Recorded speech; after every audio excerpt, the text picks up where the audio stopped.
Hi అండి. నమస్తే అందరికీ. నేను మీ హేమ. ఎలా ఉన్నారండి అందరూ? నేనైతే చాలా బాగున్నాను. మీరు కూడా బాగుండాలని మనస్ఫూర్తిగా కోరుకుంటున్నాను. ఈరోజైతే నా డైలీ రొటీన్‌ని మీతో షేర్ చేసుకుంటూ, అంతేకాకుండా ఈవినింగ్ అయితే స్ట్రీట్ సైడ్ పానీపూరి అయితే ఇంట్లో ఈజీగా ఎలా చేసుకోవచ్చో చూపిస్తాను. అంతేకాకుండా మేమైతే హోమ్ షిఫ్ట్ అవుతున్నాం కదా! దానికోసం ప్యాకింగ్ అయితే స్టార్ట్ చేశాము. ఇంకా అంతేకాకుండా మార్నింగ్ కొత్త ఇంట్లో పొంగల్ చేయడానికి నేనైతే ఏమేమి తీసుకున్నాననేది వీడియో చివరిలో చూపిస్తాను, చూసేయండి. ఇంకా మార్నింగ్ మార్నింగ్ నిద్ర లేసి ఇంకా బ్రష్ చేసేసి ఇంకా కిచెన్లోకి రాగానే ఫస్ట్ అయితే థైరాయిడ్ ట్యాబ్లెట్ అయితే వేసుకుంటాను. ఇప్పుడు రోజుల్లో థైరాయిడ్ అనేది ఒక 100లో 80% పీపుల్కి అయితే కామన్ అయిపోయింది. దాని గురించి భయపడాల్సినంత అవసరం లేదు. కాకపోతే మనం మర్చిపోకుండా గుర్తుపెట్టుకొని చేయాల్సిన పని ఏంటి అని అంటే డైలీ ఖచ్చితంగా నిద్ర లేవగానే ట్యాబ్లెట్ అయితే వేసుకోవాలి. ఇంకా దానికి తగ్గట్టు ఇప్పుడు హెల్దీ ఫుడ్ ప్రిపరేషన్స్ కానీ ఇంకా అంతేకాకుండా అంటే వెయిట్ లాస్ అవ్వడానికి థైరాయిడ్ ఉన్న వాళ్ళైతే ఓవర్ వెయిట్ అవుతారు, లేదంటే వెయిట్ తగ్గిపోతారు కదా. ఓవర్ వెయిట్ ఉన్న వాళ్ళు ఏంటంటే కొంచెం సన్నబడాలి అని చెప్పి డీటాక్స్ వాటర్ ఇలాంటివన్నీ తీసుకుంటారు కదా. దానికి ఎవరికైనా టైం సరిపోవట్లేదు అంటే అప్పుడు ఏం చేస్తారంటే నేనైతే మార్నింగ్ 5 o'clock 5:30 లేదంటే 4:30కి అలా మెలకు వచ్చింది అనుకోండి. అప్పుడు నిద్ర మెలకు వచ్చినప్పుడు ఇంక నైట్ పడుకునే ముందు వాటర్ బాటిల్ థైరాయిడ్ ట్యాబ్లెట్ అయితే పక్కన పెట్టేసుకుంటాను. ఒక్కొక్కసారి ఒకవేళ మర్చిపోయాను అనుకోండి, ఇంకా మార్నింగ్ ఇదిగోండి నిద్ర లేసి ఇంకా కిచెన్లోకి రాగానే అయితే ట్యాబ్లెట్ అయితే వేసుకుంటాను. ఇంకా మనం ఏంటంటే ఇంకా నిద్ర లెగిసి మార్నింగ్ కిచెన్లోకి వచ్చిన తర్వాత వేసుకునే కంటే కూడా మార్నింగ్ మిడ్‌నైట్ అదే తెల్లవారుజామున 5 o'clock 5:30కి అలా మెలుకువ వచ్చినప్పుడు వేసుకోవచ్చండి, ప్రాబ్లం ఏం లేదు. అలా వేసుకుంటే ఏంటంటే మళ్ళీ మనం ఒక గంట పడుకుంటాం కాబట్టి మనం నిద్ర లేచి వచ్చిన తర్వాత మనకి డీటాక్స్ వాటర్ తాగడానికి టైం అయితే కుదురుతుంది. ఎందుకంటే మనం థైరాయిడ్ ట్యాబ్లెట్ వేసుకున్న తర్వాత 1 hour అయితే ఖచ్చితంగా ఏం తినకూడదు, తాగకూడదు కదా. అంతేకాకుండా మళ్ళీ డీటాక్స్ వాటర్ తాగిన తర్వాత కూడా ఒక అరగంట ఒక గంట ఏదో ఒక వర్క్లో ఉంటాము, ఆకలి కూడా వేయదు కాబట్టి మళ్ళీ మనం ఏం తినకూడదు కదా. అప్పుడు ఇంకా టైం అయితే ఎక్కువ ల్యాగ్ అయినట్టు అయిపోతుంది కాబట్టి ఇంకా మార్నింగ్ 5కి అలా వేసేసుకుంటే ఒక గంట నిద్రపోతాం కాబట్టి ఇంక నిద్రపోని ఒక అరగంట నిద్రపోయినా కానీ ఇంక లెగిసి బ్రష్ చేసి మనం కిచెన్లోకి వచ్చేటప్పటికి డీటాక్స్ వాటర్ రెడీ చేసుకునేటప్పటికి టైం అయితే సరిపోతుంది కదా. ఇంకా పొద్దున్నే పిల్లల్ని స్కూల్కి పంపించే హడావిడి అయితే ఉంటుంది కదా. ఇంక ఈరోజు కర్రీస్ వచ్చేటప్పటికి కొంచెం నాకు ఏంటంటే కర్రీస్ తొందరగా అయిపోవాలి, అది కాకుండా పిల్లలకి నచ్చినట్టు ఒకటి చేయాలి, ఇంకా మా హస్బెండ్కి నచ్చేటట్టు ఒకటైతే చేయాలి. మన లేడీస్ అంటే ఇంకా వాళ్ళు ఏది తింటే మనము అదే తినేస్తాం కదా. మన కోసం స్పెషల్గా ఏమైనా చేసుకోవాలన్నా ఏముందిలే నా ఒక్క దానికోసం వాళ్ళకి నచ్చింది చేసిస్తాము, మనం కూడా అదే తినేసేద్దాము అని అయితే అనిపిస్తూ ఉంటుంది కదా. అందుకని చెప్పి ఇంక నేనేంటంటే ఇట్లా 2 రకాలైతే చేస్తాను. ఈరోజు బీరకాయ కూర చేసి దోసకాయ చట్నీ అయితే చేశానండి. ఇంకా 2 మా పిల్లలు ఇద్దరు తినరు. నేను ఏదైనా చేత్తో కలిపి వాళ్ళకి నోట్లో పెడితే తింటారు, లేదంటే తినరు. ఇంకా వాళ్ళ కోసం అయితే ఎగ్ ఫ్రై అయితే చేశాను. ఇంకా పిల్లలకి మార్నింగ్ ఇంకా నిద్ర లేవడం వాళ్ళకి బూస్ట్ అయితే కంపల్సరీ కావాలండి. అవి తాగేసి నిద్ర లెగుస్తారు. అవి తాగిన తర్వాత కూడా మళ్ళీ మమ్మీ 5 మినిట్స్ అని చెప్పి అంటూ ఉంటారనమాట. సరే అని చెప్పి వాళ్ళ నిద్ర లేపేసి ఇంకా బూస్ట్ అయితే ఇచ్చేసాను. కాకపోతే నైట్ పడుకున్న దగ్గర నుంచి మార్నింగ్ లేసి ఫస్ట్ సారి నిద్ర లేసే వరకు ఎంత పోయినా నిద్ర సరిపోనట్టే ఉంటుంది. కానీ ఆ లాస్ట్ ఒక 5 మినిట్స్ 2 మినిట్స్ టైంలో నిద్రపోతే అసలు ఒక నైట్ అంతా పడుకున్నంత ఫీలింగ్ వస్తుంది. అసలు ఆ పడుకునే ఒక 5 మినిట్స్ 2 మినిట్సే అబ్బా చాలా సరిపోయింది మైండ్కి నిద్ర అన్నట్టు అనిపిస్తుంది. పాపం చూసారు కదా మా పిల్లలు ఇద్దరైతే ఇంకా నిద్ర ఫేస్తో లేచేసి పెద్దవాళ్ళు బెడ్ కాఫీ తాగినట్టు మా పిల్లలు ఇద్దరికైతే బెడ్ బూస్ట్ అయితే అలవాటైందండి. ఇంక ఈ లోపు ఏంటంటే ఇంకా పిల్లలకి స్నానం చేసేసి రెడీ అయ్యి వచ్చేసేయండి, నేను లంచ్ బాక్స్లన్నీ నేను ప్రిపేర్ చేసుకుంటూ ఉంటాను అని చెప్పేశాను. ఇంకా దానికోసం వాళ్ళు ఏంటంటే ఇంకా స్నానంకి అయితే వెళ్ళిపోయారు. ఇంకా టిఫిన్ అయితే స్కూల్లో స్నాక్స్ కింద పెట్టేస్తాను కదా, అదైతే తినేస్తారులేండి. ఇంకా రైస్ అయితే ప్యాక్ చేసేసి ఇంకా వాళ్ళకైతే పెట్టేశాను. ఇంకా స్నాక్స్ అయితే యాపిల్ పెట్టేసి ఈరోజు పప్పు చెక్క ఉంటుంది కదా, ఇంకా బ్లింకిట్ నుంచి అయితే తెప్పించానులేండి. అవి అయితే చాలా బాగుంటాయి, పిల్లలు కూడా ఇష్టంగా తినేస్తారు. ఇంకా అవి పెట్టేసి ఇంకా ప్యాకింగ్ అయితే చేసేసాను. స్కూల్లో వదిలిపెట్టేసి వచ్చిన తర్వాత ఇంకా మా వారికి నాకైతే ఇంకా నేను ఇంట్లోనే ఇలా ఫ్రూట్ బౌల్ అయితే ప్యాక్ చేసుకుంటాను. ఇంకా మార్నింగ్ ఇచ్చేస్తే అది ఈవినింగ్ ఒక 5 6 6:30 7 లోపు అయితే వాటిని ఫినిష్ చేయాలని చెప్పేస్తాను.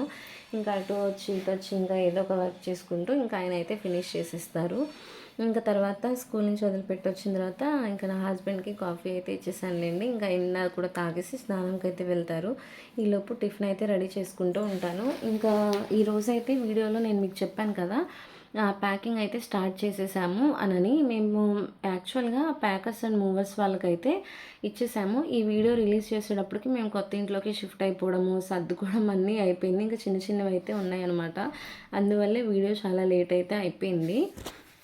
నేను మొన్న ఒక షార్ట్ వీడియో అయితే పొంగల్ చేసిన వీడియో తీసి పెట్టాను. ఎవరైనా చూడకపోతే చూసేయండి. మేము తీసుకున్న హోమ్ కూడా ఎంప్టీ హోమ్ టూర్ అనేది ఒక షార్ట్‌లో అయితే నేను పోస్ట్ చేశాను. హోమ్ టూరు ఎలా సర్దుకున్నాను అని చెప్పి నేను ఒక వీడియో అయితే నేను మళ్ళీ మీతో అయితే వీడియో షేర్ చేసుకుంటానులేండి. ఇంక ఇక్కడ ప్యాకింగ్ విషయంలోకి వచ్చేటప్పటికి మేము ప్యాకింగ్ అండ్ మూవర్స్ వాళ్ళని అయితే మాట్లాడేసాము. వాళ్ళైతే 9,000 అడిగారు. సరే అని చెప్పి ఒక 1000 కూడా తగ్గించనన్నారు. కానీ మేము ఇంకా సరే అని 9,000కి ఓకే చేసాము. ఎందుకు అడిగాము అంటే మేము మా వంటగదిలో సామాన్లన్నీ కూడా కొంచెం బొద్దింకలు అయితే ఉన్నాయన్నమాట. అవి వాళ్ళు వేసిస్తే వాళ్ళు సెటిల్ తీసి అలా వేసేస్తారు. మళ్ళీ ఆ బొద్దింకలు ఎక్కడ కొత్త ఇంట్లోకి కూడా వస్తాయో అని చెప్పి ఇంకా అవి అయితే మేమే ప్యాక్ చేసుకున్నాము. ఇంకా అంతేకాకుండా కొత్త బట్టలు ఉంటాయి కదా, నావి కానీ పిల్లలవి మా వారివి ఇవన్నీ ఏంటంటే ఎక్కడ ఐరన్ ఫోల్డింగ్ వెళ్ళిపోతాయో మళ్ళీ క్లమ్జీగా అయిపోతాయి అన్నట్టు ఇంకా అవి కూడా మేమే ప్యాకింగ్ అయితే చేసుకున్నామండి. ఇంకా అలా చేసుకోవడం వల్ల ఏంటంటే బట్టలు ఫోల్డింగ్ కూడా పోకుండా ఉంటాయి, నీట్గా అయితే ఉంటాయి అని చెప్పి అవి మేమే ప్యాక్ చేసుకున్నాము. ఇంకా ఈరోజు ఏంటంటే ఇంకా నెక్స్ట్ డే మాకు పొంగల్ చేసుకునే కార్యక్రమం ఉంది, మళ్ళీ ప్యాకింగ్ కూడా ఉంది అని చెప్పి మేము షాప్ అయితే ఈవినింగ్ నుంచి సెలవు పెట్టేసి ఇంకా మా హస్బెండ్ నేనైతే ఇంకా కిచెన్లో ఇవన్నీ సర్దుకుంటూ ఉన్నామన్నమాట. మామూలుగా అయితే ఇంకా వాళ్ళే ప్యాక్ చేస్తారు. కాకపోతే కొంచెం మేమైతే సెట్‌గా అన్నీ పెట్టుకోవచ్చు, చేయొచ్చు. ఈ బొద్దింకలు కూడా రాకుండా ఉంటాయి అని చెప్పి ఇంక మేమైతే ప్యాక్ చేసుకున్నాము. ఎంత ప్యాకింగ్ మేము చేసుకున్నా ఎక్కడో ఒకటి అరా చిన్నవైతే వచ్చాయన్నమాట. అవి మేము పాత ఇంట్లో ఉన్నప్పుడు ఎన్నిసార్లు క్లీన్ చేసుకున్నా ఎంత హిట్ డబ్బాలు కొట్టేసి ఏం చేసినా కూడా పోలేదు. సరే అని ఇంకా మేమే అవైతే ప్యాకింగ్ అయితే చేసేసుకున్నాంలేండి. ఇంకా ప్యాకింగ్ చేసుకునేటప్పుడు తర్వాత ప్యాకర్స్ అండ్ మూవర్స్ వాళ్ళకి ఇచ్చాము. వాళ్ళు అయితే బాగా ఐడియాగానే ప్యాకింగ్ చేశారు. డ్రెస్సింగ్ టేబుల్ ఉందనుకోండి, ఫర్ సపోజ్ దానికి గ్లాస్ బ్రేక్ అవ్వకుండా పిల్లోస్ పెట్టి వాళ్ళు ఒక వైట్ రోల్ ఉంటుంది కదా ప్లాస్టర్ టైపు, అలాంటిది అయితే తెచ్చుకొని ప్యాక్ చేసేసుకున్నారు. ఇంకా ఫ్రిడ్జ్ కూడా మొత్తం పైనుంచి కింద దాకా ఆ వైట్ ర్యాపర్తోనే ప్యాకింగ్ అన్నీ చేశారు. చక్కగానే అన్నీ ప్యాకింగ్ అయితే చేశారు. కానీ లాస్ట్లో వ్యాన్లోకి ఎక్కించి కొత్త ఇంటి దగ్గర వ్యాన్లో నుంచి దించుకునేటప్పుడు ఏంటంటే తాడు తీసేటప్పుడు ఒక గోతం అయితే డమ్మని జారి పడిపోయింది. ఇంకా వాళ్ళు పట్టుకోవడానికి ట్రై చేసినా అవ్వలేదు. అందులో గీజర్ ఉంది, ఇంకా గీజర్ అయితే చొట్టబడింది. ఫ్రిడ్జ్కి కూడా ఒక చిన్న గీతలాగా అయితే పడింది. అది సరే ఇంకా మనం ఏం చేస్తాము, వాళ్ళు చేసేది వాళ్ళు చేస్తారు. పాపం చాలా జాగ్రత్తగానే ప్యాకింగ్ చేశారు, తీసుకొచ్చారు. వాళ్ళు మార్నింగ్ 9కి వస్తే ఈవినింగ్ 6 అయితే అయిపోయింది. మాది ఇది వరకు 3 బెడ్రూమ్ ఫ్లాట్ కదండి, ఇప్పుడైతే డబుల్ బెడ్రూమ్ ఫ్లాట్కి అయితే చేంజ్ అయిపోయాము మేము. అంటే మాది ఓన్ ఫ్లాటు. మేము ఏం చేసామంటే కొంచెం అపార్ట్మెంట్స్ ఏంటంటే హౌస్ మేము అది సేల్ చేసేసుకొని ఇండివిజువల్ హౌస్గా తీసుకుందాము అని చెప్పి ఇంకా మేమైతే దాన్ని సేల్కి అయితే పెట్టేసి సేల్ అయితే చేసుకున్నాము. ప్రస్తుతానికైతే మేము రెంట్ హౌస్కి అయితే వచ్చేసాంలేండి. ఎందుకంటే అంటే ఇండివిజువల్ హౌస్ కానీ ఇండివిజువల్ ప్లేస్ కానీ చూసి తీసుకుందాము అని అనుకున్నాము. మేము ఒకేసారి తీసుకొని ఫస్ట్ అయితే ఏదైనా డైరెక్ట్ ఓన్ హౌస్ లాగానే కొనుక్కొని వెళ్ళిపోదాం అనుకున్నాము. కాకపోతే ఇప్పుడు మనకి ఒక వస్తువు అవసరము, అది అంటే బయట అది రూపాయి అయినా దాని విలువ ₹2 అన్నట్టు చెప్తారు కదా. మా పరిస్థితి కూడా అలాగే అయ్యిందేమో అనిపించింది. ఎందుకంటే ఏది పట్టుకున్నా ఏది చేసినా రేట్ ఎక్కువ అన్నట్టు చెప్తున్నారేమో అనిపించేసింది. కొంచెం ఇప్పుడు వస్తువైనా ఏదైనా మనం తీసుకునేటప్పుడు కొంచెం అటు ఇటుగా అయితే రేటు మాట్లాడుకుంటూ ఉంటాం కదా. కాకపోతే వాళ్ళు చాలా ఎక్కువ చెప్పడం అలా అయితే అనిపించేసింది మాకు. సరే ప్రస్తుతానికి ఇల్లు షిఫ్ట్ అయిపోయి ఒక 3-4 మంత్స్ తర్వాత ట్రై చేద్దాము, అప్పుడు కొంచెం వీళ్ళు తగ్గిస్తారేమో అన్నట్టు ఆలోచనలో ఉన్నాము. కాకపోతే ఎప్పటికైనా కొనాల్సిందే కదా, ఇప్పుడు కాకపోయినా ఎప్పుడు ట్రై చేసినా మళ్ళీ రేట్లు అలాగే ఉంటాయి. నిదానంగా నేను చూస్తున్నాను అని చెప్పి మా వారైతే వేరే ప్లేస్ కానీ ఏదైనా హౌస్ దొరికితే ప్లేసెస్ అయితే ఆయన సర్చింగ్లోనే ఉన్నారు. చిన్న ఏదో ఒక డ్రెస్ విషయమో ఏదో చిన్న విషయమో కాదు కదండి, మనం తీసుకునేది అమౌంట్ పెద్ద అమౌంట్ ఎక్స్పెన్సివ్ అయినప్పుడు ఆచితూచి 1-10 సార్లు ఆలోచించుకొని చేయాలి. ఈ విషయంలో మాత్రం నా హస్బెండ్ కొంచెం ఎక్కువే ఉంటారు, కొంచెం ఎక్కువ కాదు, ఒక 10 రెట్లు ఎక్కువే ఉంటారనమాట. అంటే ఆయనకి ఏదైనా వస్తువు తీసుకోవాలి అదనే కాదు, ఏదైనా ఒక పని మనం స్టార్ట్ చేస్తున్నాము అని అంటే దాని వెనకాల ఉన్న చాలా లొసుగులు అయితే ఉంటాయి. దాని గురించి ఒక పూట ఒక గంట కాదండి, దగ్గరగా ఒక 3-4 డేస్ ఆలోచించి చేస్తారు ఏదైనా కానీ. నేనేంటంటే ఒక గంట, ఒక అరగంట, ఒక 1 డే ఆలోచిస్తానేమో. కాకపోతే ఆయన మాత్రం అలా కాదు. ఒక 3, 4 డేస్ అయితే మ్యాక్సిమం గట్టిగా 3, 4 డేస్ అయితే ఆలోచిస్తారు. అంత తక్కువగా అయితే ఆలోచించడం అయితే చేయరనమాట. అది ఏ విషయమైనా అంతే. ఆయన అలాగే చేస్తారులెండి. ఎందుకంటే మన మిడిల్ క్లాస్ వాళ్ళు ఎంతో కష్టపడి చేసుకుంటేనే కానీ ఒక రూపాయి సేవ్ అవ్వదు. మనకి ఖర్చు పెట్టే ప్రతి రూపాయి వెనకాల కష్టం అయితే గుర్తొస్తది కదా! అందుకని ఏముంది, సంపాదించడం చాలా కష్టం. ఖర్చు పెట్టడం ఏముందండి, నిమిషంలో ఖర్చు పెట్టేయచ్చు అది ఎంతైనా. కానీ సంపాదించాలి అననంటే చాలా రోజులు పడతాయి కదా! ఇంకా అట్లాగే ఇంకా ఎందుకంటే మేమైతే అంటే వేరే వాళ్ళ సంగతి నాకంత ఐడియా లేదు కానీ, మా ఇంట్లో మా విషయం అసలు ఏదైనా సరే మేము మాక్సిమం ఒక రూపాయి ఖర్చు పెట్టాలి అనన్నా దానివల్ల యూజ్ ఉంది, వేస్ట్ కాదు అంటేనే మేమైతే పెడతాము. లేదు అది మనకి పావలాకొచ్చినా అది వేస్ట్ అని అనుకుంటే అంటే ఫ్యూచర్‌లో వాడుకోవచ్చు అని అనుకున్న వస్తువు ఏదన్నా అయినా కూడా సరే మేము ఖర్చు పెట్టము. ఎందుకంటే అసలు ఫ్యూచర్‌లో సంగతి అనేది ఇప్పుడు స్థలాలు అలా అనుకోండి, వాటి వల్ల ఫ్యూచర్‌లో లాభం ఉంది. ఒక రూపాయి దాని మీద వస్తది అని అనుకుంటే పెట్టుకోవచ్చు. ఏదైనా వస్తువులు అలా అనుకోండి, ఫ్యూచర్‌లో ఎప్పుడుకో అప్పుడు ఉపయోగపడతాయి అని ఇదైతే ఉండదనమాట. ఇంక ఇక్కడైతే వ్లాగ్‌లోకి వెళ్ళిపోతే ఇంకిది ఈవినింగు. మా వారేంటంటే షాప్ క్లోజ్ చేసాం కదా! కొంచెం ప్యాకింగ్‌కి కావాల్సి బాక్స్‌లు అయితే తెచ్చిపెట్టారు గానీ, గోతాలుంటాయి కదా! అవైతే తేలేదు. అవి తీసుకొస్తా అని వెళ్ళారు. అప్పుడు ఈలోపు ఏంటంటే నేను ఒక అరగంట పట్టిద్ది కదా అని నిద్రపోయి నిద్ర లేచాను. ఈలోపు మా వారు పిల్లల్ని కూడా తీసుకొని వచ్చేసిన తర్వాత ఆయనొచ్చి గోతాలు అవి ఇంట్లో పెట్టేసి, అంటే కీస్ ఇద్దరి దగ్గర ఉంటాయి కదా! సరేలే పడుకున్నాను కదా! షాప్ సెలవులని చెప్పి డిస్టర్బ్ చేయడం ఎందుకనని స్కూల్ దగ్గరికెళ్ళి పిల్లల్ని కూడా తీసుకొని వచ్చారు. ఇంక వాళ్ళొచ్చిన తర్వాత నేను నిద్ర లేచాను. ఇంక వాళ్ళ దగ్గర కబుర్లు చెప్తా ఉన్నాననమాట.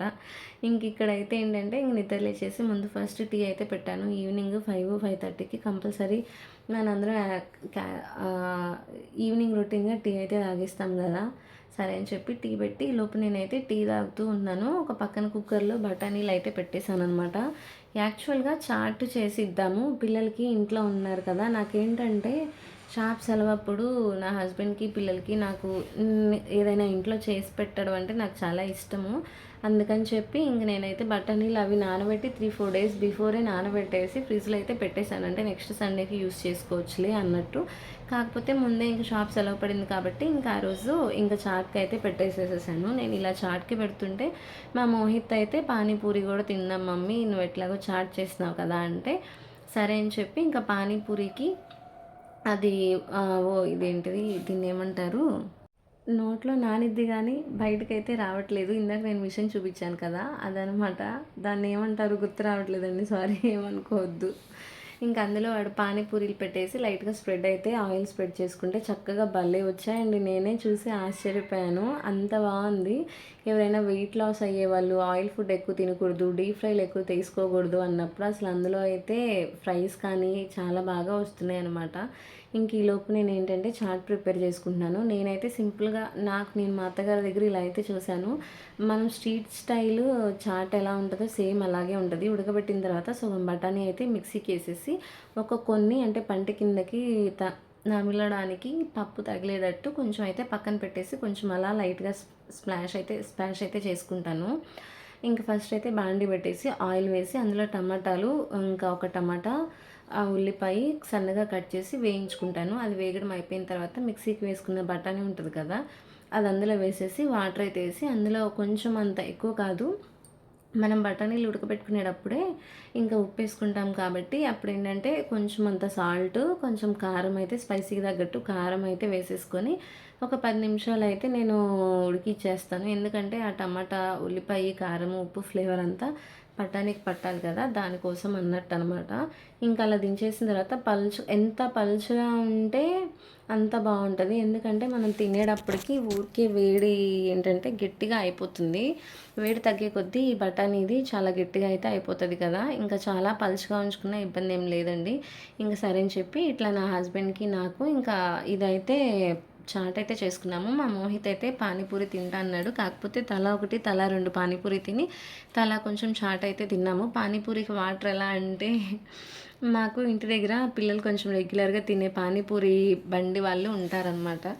ఇంకా వాళ్ళ దగ్గరికి వెళ్ళి ఒక 40 రూపీస్కి వాటర్, పానీపూరి వాటర్ ఉంటుంది కదా, ఒక 40 రూపీస్కి తీసుకొని వచ్చాడు మా మోహిత్. వాళ్ళు కట్టేసి ఇచ్చారనమాట. ఇంకా పానీపూరి వాటర్, ఇంక ఇంట్లో ఈ చాట్ ఉంది కదా, ఇంక ఇదైతే వేసుకొని ఇంకా రోజు ఈవినింగ్ స్నాక్స్ కింద అయితే తినేసాను. ఇంకా ఉడకబెట్టిన దానికి బౌల్లో ఉడకబెట్టిన చాట్ వేసేసి దాని మీద క్రంచీగా తగలడానికనని చెప్పి ఇంకా బఠానీలు కాదు, బూందీ, మొక్కజొన్న చిప్స్, ఉల్లిపాయ, కొంచెం ఉప్పు, కారం, నిమ్మరసము, గరం మసాలా అయితే వేసేసి చేసి ఇచ్చాను. ఇంక ఇక్కడైతే మేము టిఫిన్ చేయడం అంతా అయిపోయిన తర్వాత ఇంక నా హస్బెండ్ నేను కలిసి మొత్తం అరల్లో షెల్ఫ్లు అవన్నీ ఖాళీ చేసేసాము. అదిగోండి చూసారు కదా, ఇంకా బొద్దింకలు ఎన్ని ఉన్నాయో. ఇంకా కొంచెం ఈ కింద ఈ బ్లాక్ కలర్ బాక్సులు ఎందుకు ఉంచాను అంటే, అవి కర్రీస్కి వాటికి వస్తాయన్నమాట, బిర్యానీస్కి కర్రీస్కి వస్తాయి కదా, వాటిని ఏంటంటే నేను పారేయడం అయితే ఉండదండి, అట్లా ఒక సైడ్కి పెట్టేసుకుంటాను. ఎందుకంటే మనం ఏదైనా ఊర్లకు వెళ్ళినప్పుడు స్టీల్ డబ్బాలు, స్టీల్ బాక్సులు కాకుండా ఇలాంటి ప్లాస్టిక్ బాక్సులు, యూస్ అండ్ త్రో బాక్సులు తీసుకెళ్తే ఏంటంటే వెళ్ళేటప్పుడు బరువున్న, వచ్చేటప్పుడు కొంచెం వెయిట్ తగ్గిపోయింది కదా, అంటే తినేసి ఆ బాక్సులు పారేస్తాం కదా, ఇంకా అలా అయితే నేను పెట్టుకుంటాను. తినేసి వెంటనే పారేస్తాను అనమాట. ఇంకా స్నాక్స్ బాక్స్ ప్యాకింగ్ అన్నీ అయిపోయిన తర్వాత పొంగల్కి కావాల్సినవన్నీ రెడీ చేసేసుకొని ఇంకా బాక్సులు ప్యాక్ చేసినవి పక్కన పెట్టి ఇంక నైట్ ఇడ్లీ అయితే పెట్టుకుందామని చెప్పి ఇడ్లీ అయితే పెట్టి బొంబాయి చట్నీ అయితే చేశానండి. ఇంక నేను దేవుడి పటాలు, ఇంకా పొంగల్కి కావాల్సినవి, ఇంకా అక్కడ ముగ్గేయడానికి చాక్ పీసులు తీసుకున్నాను అనమాట. Okay friends, bye.